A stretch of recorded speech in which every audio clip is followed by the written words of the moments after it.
All right, Shalom. Shalom. First and foremost, want to give all praises, honor, and glory to Yahweh Bashem Yahushai, Bashem Makakudash. Double honors to the elders and apostles, a great millstone that taught us this truth, and Shalom to the hopeful elect, the Akim and Aqua scattered around the four corners of the planet Earth. All right, that have returned to the obedience of the scriptures. And this is the brother Iraq, GMS Dallas, some of the younger brothers. I got the brother Malak with me, and we wanted to do another word study. I wanted to continue on in this series. All right, and it's through the Spirit. All right, that we chose this word, glory. All right, so we're gonna go into that. Did you have any precepts, anything you wanted to open up with, bro? Well, I kind of wanted to say it's important to to know the words that we touch on and the concepts in the scriptures. The elders are adamant about looking up words. So that's like the inspiration behind why we do these, and we're about to experience it. But yeah, I could read this definition for you real quick. I'm gonna get a precept real quick, just based Okay. off of what you said.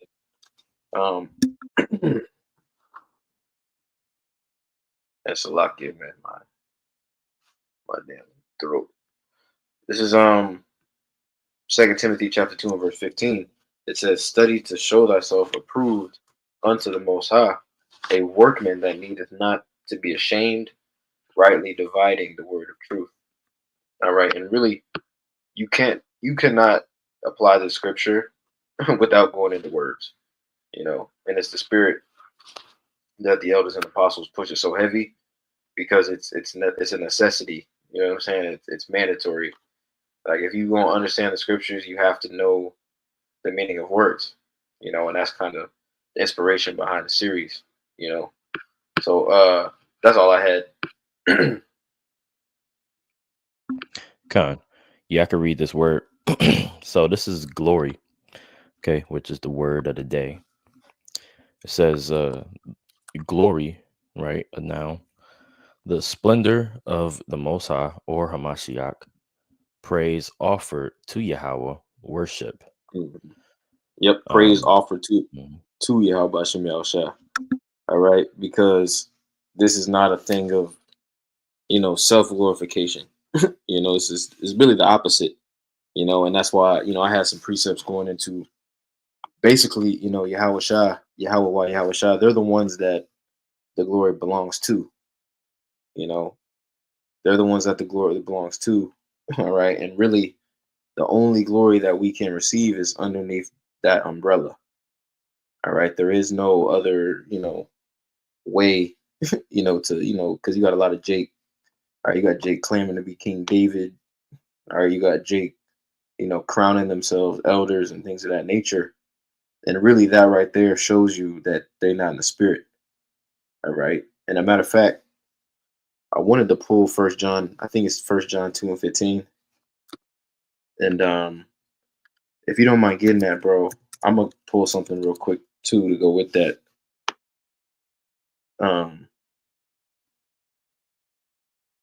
This is Philippians chapter 2 and verse 3. It says, "Let nothing be done through strife or vainglory, but in lowliness of mind, let each esteem other better than themselves."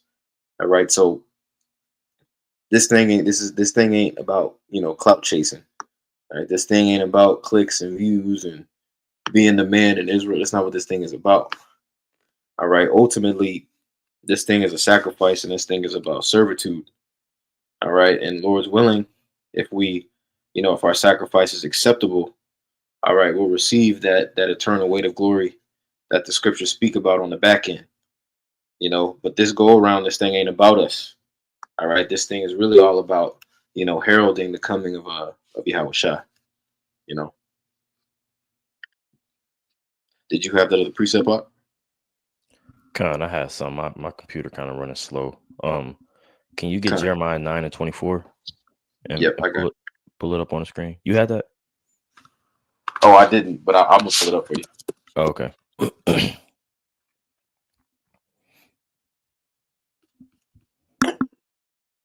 This is Jeremiah chapter 9 and verse 23. And it reads, Can you pull it up on the screen? kind of. Oh, there you go. The one. This is Jeremiah chapter 9 and verse 23. It says, "Thus saith the Lord, let not the wise man glory in his wisdom, neither let the mighty man glory in his might. Let not the rich man glory in his riches." But let you have mentioned, Jake, for the most part, they might try to exalt themselves through, certain certain ways, thinking that, they're getting some sort of glory without giving glory unto where glory is due. And that's to Yahweh Bashem Yahushua. right. They'll try to flex and do all this BS to get a certain kind of glory, which is vain glory. But we glory in what verse 24 is about to say. This is Jeremiah chapter 9 and verse 24. It says, "But let him that glorieth glory in this, that he understandeth and knoweth me, that I am the Lord, which exerciseth loving kindness, judgment, and righteousness in the earth. For in these things I delight, saith the Lord." Yep. So yeah, that's where our glory is supposed to be and layeth. That we understandeth and knoweth Yahweh Bashem Yahushua. And that's something that's complex for the commoner to understand. It's not about what you know, it's about who you know. Jake even says that in the world, and we know we have a thorough understanding of Yahweh Bashem Yahushua,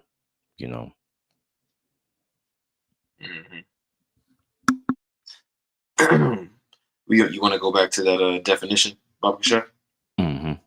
Oh yeah, we can go back to that. Or matter of fact, I had that 1 John 2 and 15 to go with that too.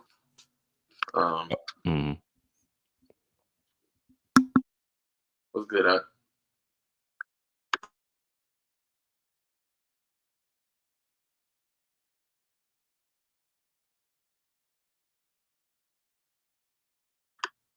Nah. Okay, I could read that for you.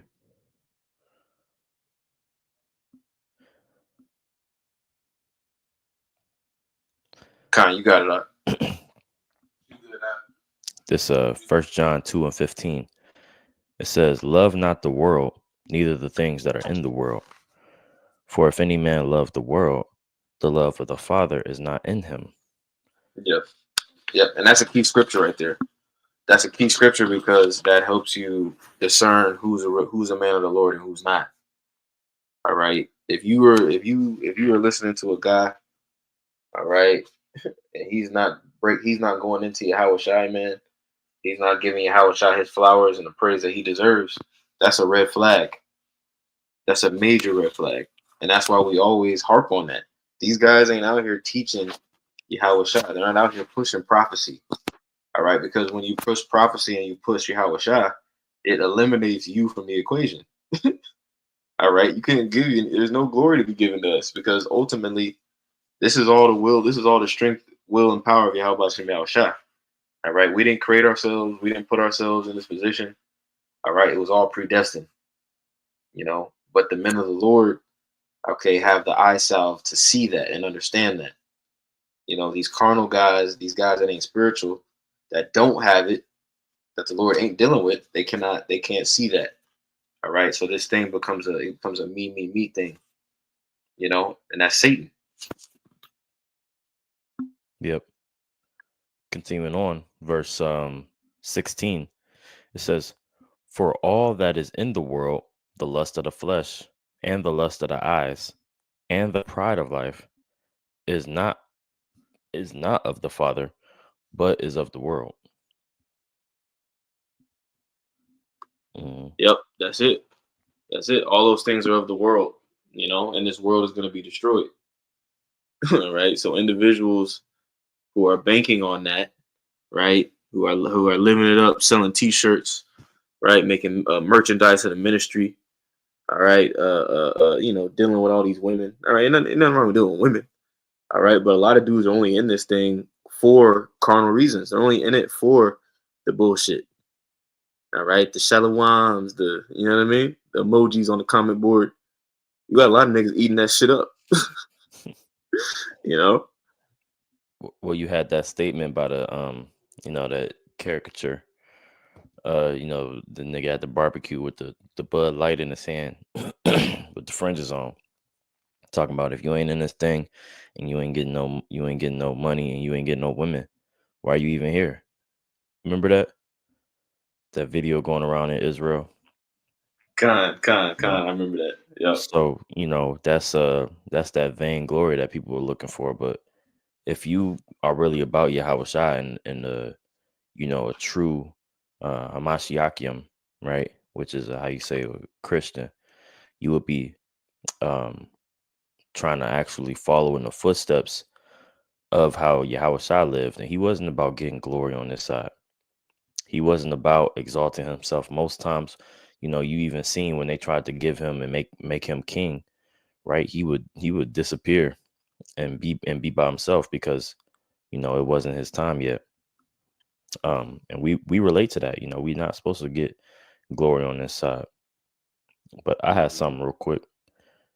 Con. And then after that, I got something for you. I got something for backing up what you just said. Oh, okay. Oh yeah, we can get that.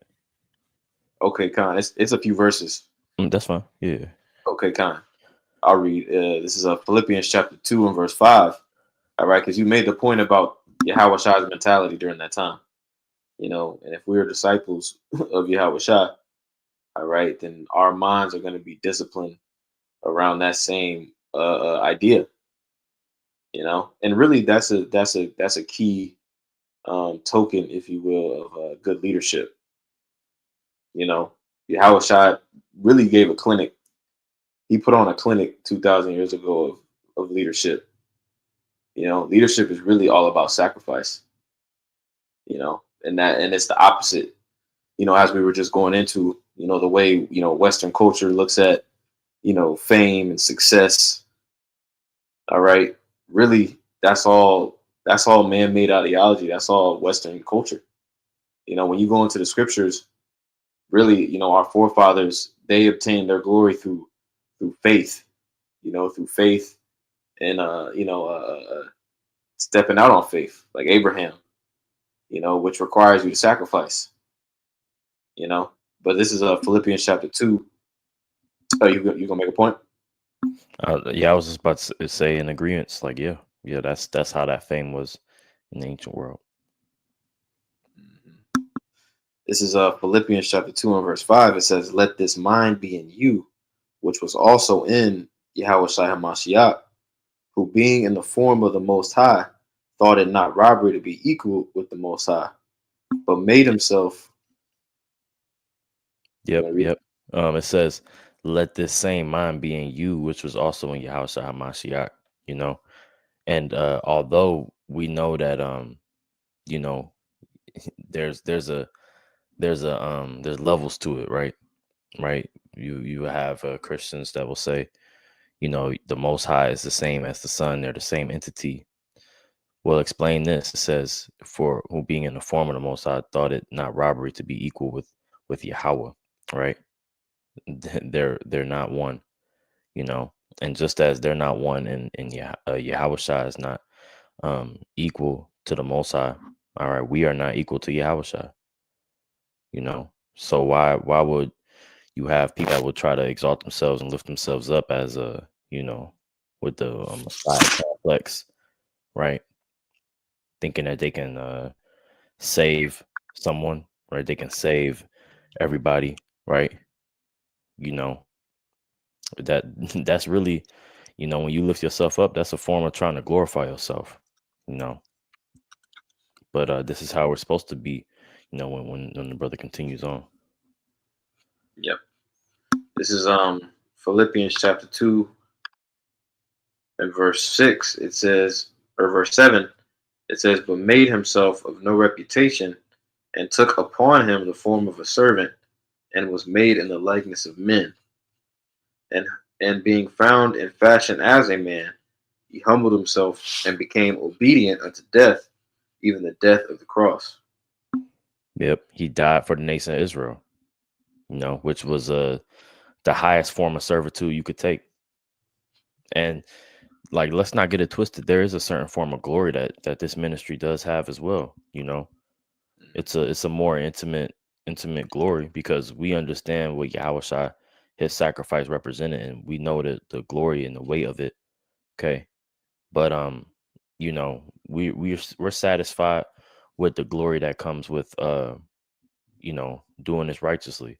And it's not going to be the glory of the world. There is a certain level of righteous glory in this thing. But ultimately it's finishing the work, and you know finishing the humbling yourself as a man, in the fashion of a man, right? And being humble, he became obedient unto death, even the death of the cross. And that's where our glory comes, is from bearing our cross. Bearing our cross and relating to Yahushua Mashiach. Yep, I got a quick one, bro. This is Proverbs chapter. Shalak, can you hear me, brother? Khan, I can hear you. Khan, I can hear you. Hey, can you hear me out? Khan.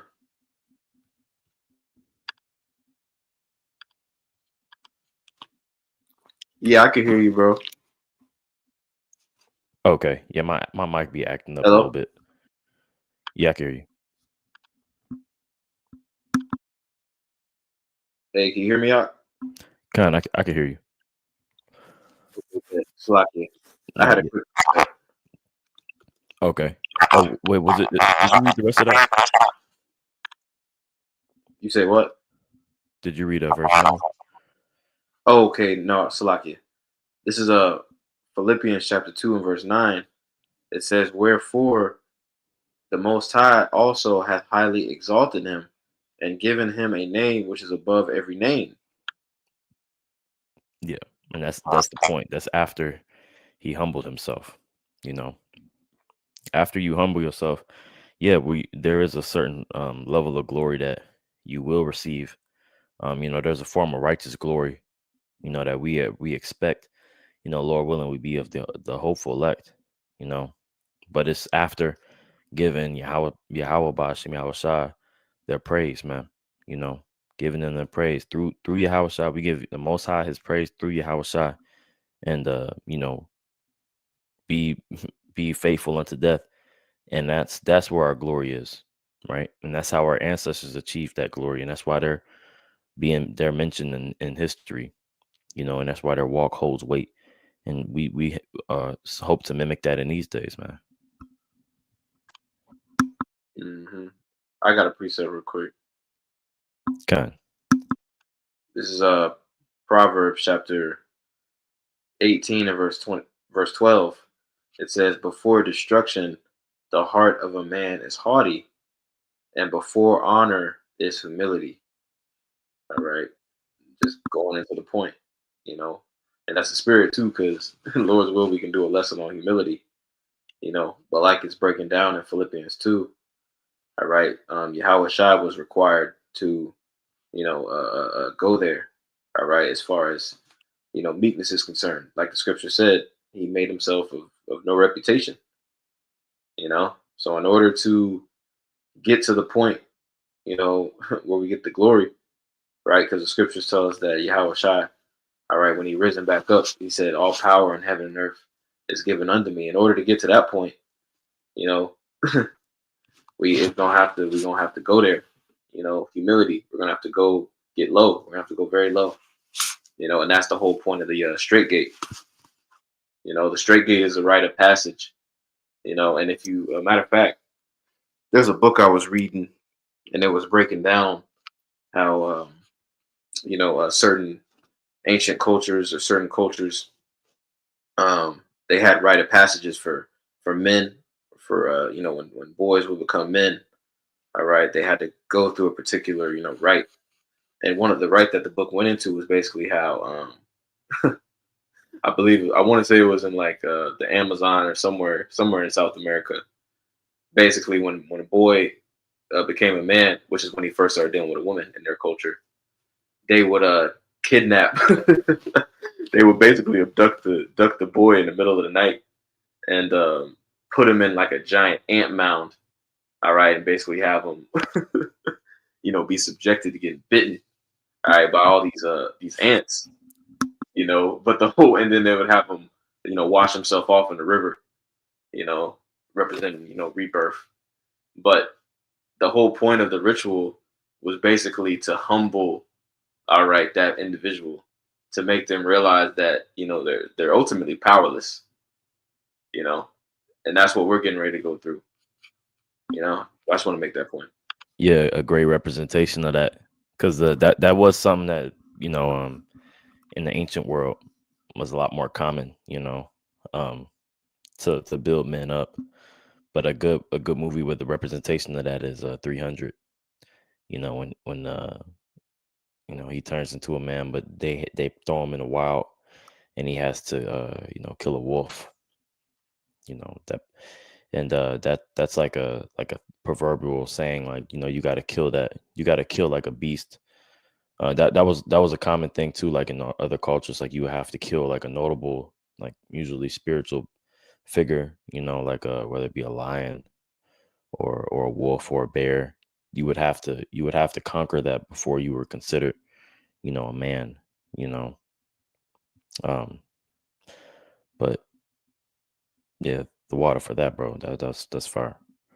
Can we get second Ezra 7 in the and 41?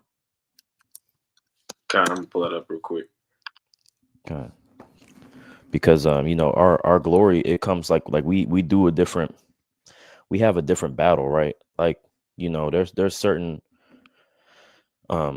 you can get a glory by scoring touchdowns on a world stage, right? um and that's one glory, whatever. But there's a certain glory that is hidden almost, and that's where it's at. That's usually where it's at. That glory that's like, yeah, we've been doing this consistently, you know for 10 years, 15 years, still on fire for Yahweh Bashim Yahushua, you know. And just because people don't see it's not shown in front of them doesn't mean there's not a certain weight that this holds. This is very precious in the sight of Yahweh Bashim Yahushua. So much so it's gonna be transferred to the kingdom. This work over here is gonna be transferred to the kingdom, but we ain't looking for the pat on the back here. Just how niggas looking for the pat on the back, or they're looking for the hug by Esau, man. We're not looking for it here. Our thanks is gonna come from when we get that crown, Lord willing. It's us when that crown is put upon our head and it said, well done, good and faithful servant. That's when that glory starts for us. Yeah. Because we do have that to look forward to. I was holding that. Oh yeah. Can we read that real quick? Yeah. Well, can we get this first real quick, and then we can start to get to what how our glory actually is going to be. Kind of. You can start at 41. Kind, and we can go to 44 or 45. Kind of. This is Second Ezra chapter 7 and verse 41. It says, "Even so now, seeing corruption is grown up and wickedness increased, and the righteous have prayed for the ungodly, wherefore shall it not be so now also?" Right, and this is where we're at right now. This is the world we're in. We got to think about, do we really want glory in this wicked ass world? Do we really want that? This is what the world is. Corruption has grown up, wickedness increased. This is where we're at. You got it, bro. Yep. Verse 42, it says, "He answered me and said, This present life is not the end where much glory doth abide. Therefore have they prayed for the weak." Yeah, this life is not where our glory abides, because ultimately, even if you do score, 100 touchdowns a year, you make, you average 32 buckets in the NBA, well, eventually you die. and you might have a Mo son like that nigga D Wade, man. You know? So yeah, you tell me that's glory, right? No matter what you do in this life, you ultimately die. That's your taste of reality. That's your dose of reality for you, you know? Um, so really, you know that the whatever max life you live, hey, no glory abides, man. You know? So how much more? What should we really be looking for? What should we be searching for? Hmm. You want me to keep going? Mm-hmm. Kind. And if I may just make a quick point, King Solomon touched on that too when you read Ecclesiastes basically 2, all right, where he breaks down how it's all vanity. Everything's vanity because really we're not immortal. We're gonna die in this flesh. Now in this lifetime, all right, Yahweh Shah did, make the statement, that some shall not taste of death. All right, some brothers are gonna actually endure, some brothers are gonna endure all the way up until the chariot and be transformed, you know. But for brothers that do, all right, so-called die here in the flesh, you're gonna be resurrected. So you're gonna conquer death, you know. So I just want to make that quick point, bro. Yep. No, that's facts. This is Second Ezra chapter 7 and verse 42. It says, "He answered me and said, This present life is not the end where much glory doth abide. Therefore have they prayed for the weak. But the day of doom shall be the end of this time, and the beginning of the immortality for to come, wherein corruption is past, and temperance is at an end, infidelity is cut off, righteousness is grown, and the truth is sprung up." Yep, and this is that's where it's at. Um, the day of doom is coming, and the beginning of immortality is to come, where we're going to see incorruption. That's where our glory lies. And see, we're putting glory, we're putting our trust, our faith in the words that Yahweh Shem Shah said. You know, which is we're speaking the words of everlasting life, man. You know, this is where our glory is, right? Although it's contrary to this world, but see, there's this form of truth, man. This is what's giving us the victory. This faith that is springing up in these last days. This is what's giving us the victory, and there is a certain weight that comes with that, a certain burden that comes with that. But your burden and your walk often does, show forth in the fact that that's your glory. That was pretty much it on that, though. Con, did you want to get that Zephaniah 3:19? Oh yeah. Con, and then I got some too to go with that. This is Zephaniah chapter 3 and verse 19. It says, matter of fact, can I start up a verse? Oh yeah. Let's It get it says off. Zephaniah chapter 3 and verse 18. It says, oh nah, I gotta start up.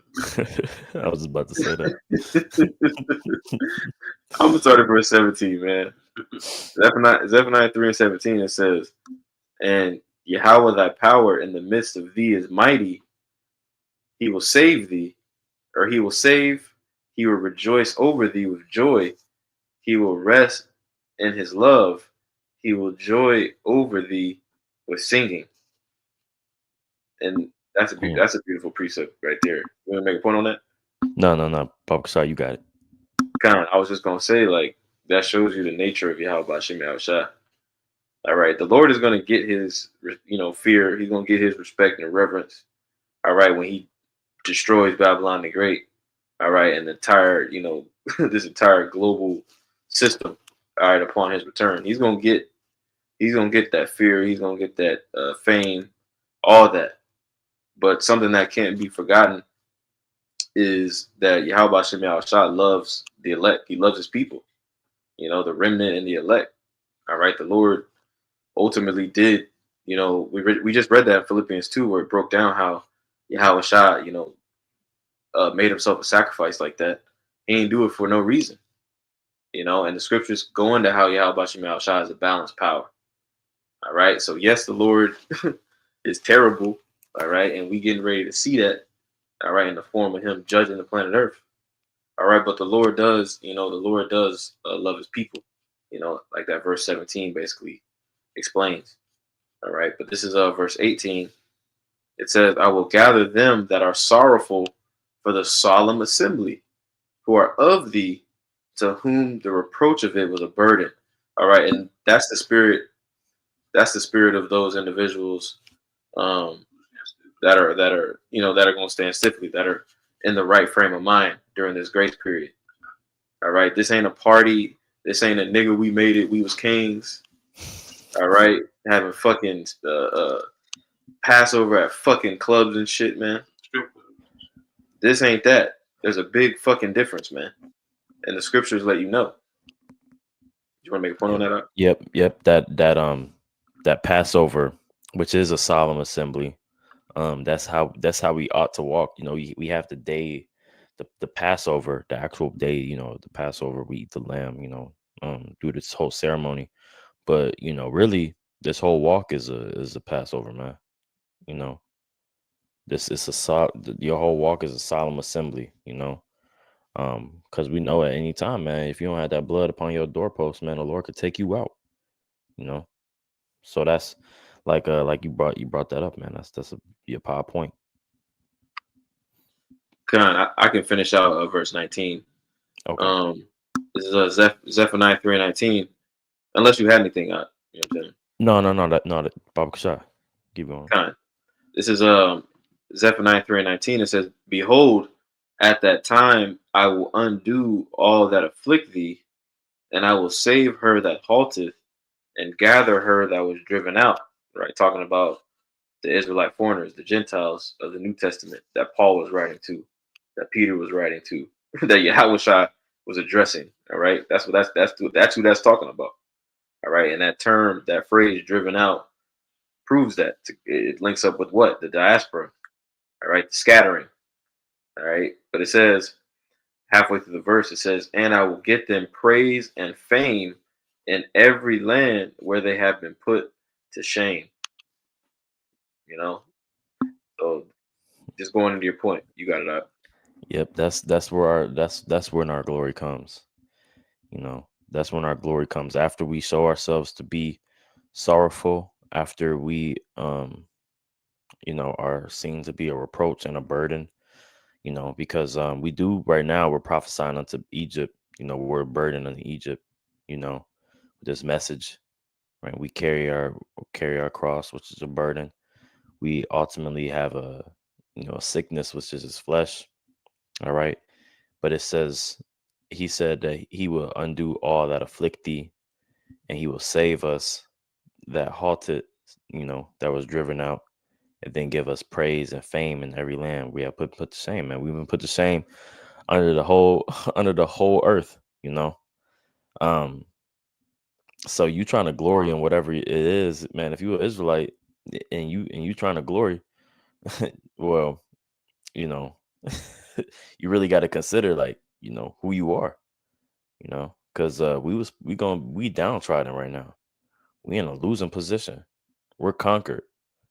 You see, so it ain't nothing to glory about. It ain't nothing to boast in. Yahushua is our only hope. He the only way out, and having the Spirit. Because we read Ephesians 2, but can we get it? Did you have some else?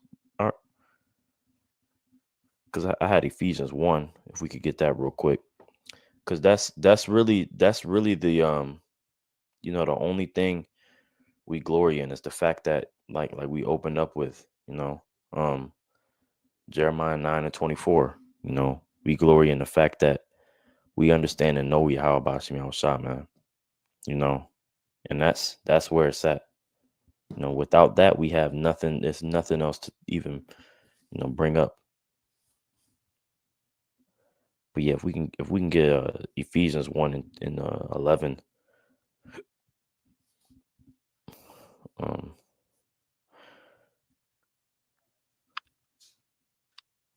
Kind of, I'm pulling it up.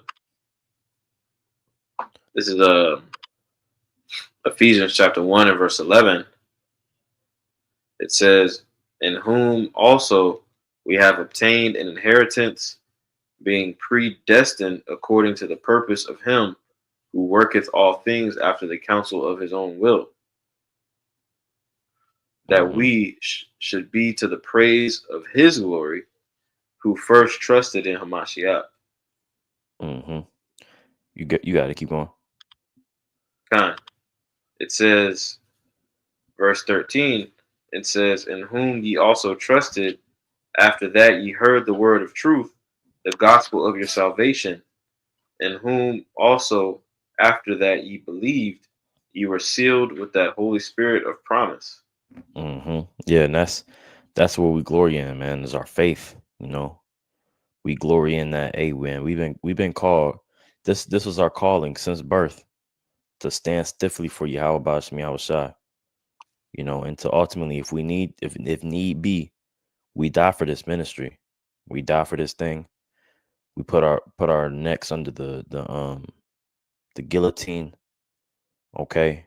And we trust in the faith that we are sealed with the spirit of promise, and that being the spirit to teach, the spirit to convert individuals of our nation disobedient, and to wash them with this word, and ultimately bring them back to Yahweh Bashim Yahushua, man. That's where our glory is until that day, and we believe we got the spirit, man. Mhm. I got a precept real quick. Kind. This is this is 2 Corinthians chapter 4 and verse 17. It says, "For our light affliction, which is but for a moment, worketh for us a far more exceeding and eternal weight of glory." All right, and that link, you can link that with when King Solomon talked about how a man's reputation, how important a man's reputation is. I forget what scripture that is, where it talks about that. But again, like if you're known as one of those men that stood stiffly, all right, during the downfall of Babylon the Great, all right, the climactic, exciting part of history, right? Stand stiffly for Yahweh Shai, man. There's nothing that's invaluable, all right? It's invaluable, and the men that do that are literally, they're going to be the foundation of the nation. The entire nation of Israel is going to be brought back, through that event, through that moment where you got to make that choice. So it's a beautiful way that Yahweh Shem Shai set it up. Yep. Because glory in a sense is it's like righteous pride almost. Like how you have like black pride, you know, Hmm. like where niggas will, they'll talk about, they'll have that picture in black and white with the fist being thrown up and a nigga standing on a cop car after he just got hosed the fuck down, and a dog bit his leg off, like they pride in getting their ass whooped, for the idea of some sort of independence, the Hmm. fact of, oh, we stood, we fought for the people even when it wasn't cute, right? Hmm. Well, on the righteous side of that, yeah, we got pride in the fact that we fight for Yahweh Bashim Yahushua. Not that he needs to be fought for, but we fight in a sense of, you know, um, and going through things for righteousness' sake.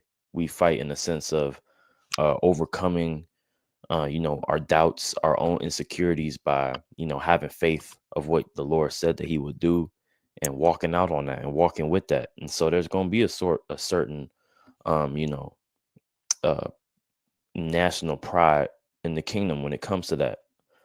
Just like during the Maccabees, and even the tone that it comes in with in the New Testament of how they, were adamant about keeping, the laws, and how they were adamant about the customs because they actually fought for that history. They preserved, that standard almost. Hmm. that's how it that is a form of righteous glory that we boast in, man. You know, just to put that in perspective. Whew. Oh, boy, I gotta get this real quick. Okay. This is Isaiah 30:15, and you can speak on it if you want to. It says, "For thus saith Yahweh Shem Yahushua, the Holy One of Israel, in returning and rest shall ye be saved, and quietness and confidence shall be your strength, and ye will not." No. You got it, brother. God, because you had made that point about there's a difference between pride, like the elder always says this, and Lord's will, we're because there's layers really to that statement. It's a heavy statement, but there's a difference like between pride and confidence. And the elect have that righteous confidence, that you're speaking about. It's not a rah rah rah confidence. It's not a look at me, you know what I mean? Confidence, vainglory, you know what I'm saying? Stupid shit. It's a quiet, it's a quietness, man. It's a chip on our shoulder, to a certain extent, right? Because again, if you're of the hopeful elect, if you believe that, you one of them ones, bro. If you one of the 144,000, like you don't, yes, obviously we believe in Yahweh Shem Yahushua in his power, his omnipotence, right? But Yahweh Shem Yahushua still created you. And if you happen to be of the 144, man, that means that you're a special spirit. First Peter 2, second chapter talks about that. You're a peculiar nation, a holy, a royal priesthood. Yep. Yeah, that I always gotta put things in like basketball terms. It's more like a Kawhi Leonard kind of confidence, rather than a Russell Westbrook type of, Yep. Exactly. Yep. more be about it than act like it. Mm-hmm. That was pretty much all I had, bro. God, that was pretty much it for me too. So I guess we go ahead and close it out. Any brothers that tune in, Bobby Shaw, if you got precepts to leave on the comment board, that would be your pa. You know what I'm saying? Lord's willingness is edifying. With that, I want to give all praise, honor, and glory to Yahweh, Bahashim, Yahushua, Bahashim Rakakwadash. Double honors again to the elders and apostles, very millstone that taught us this truth. And shalom to the next lesson. Shalom.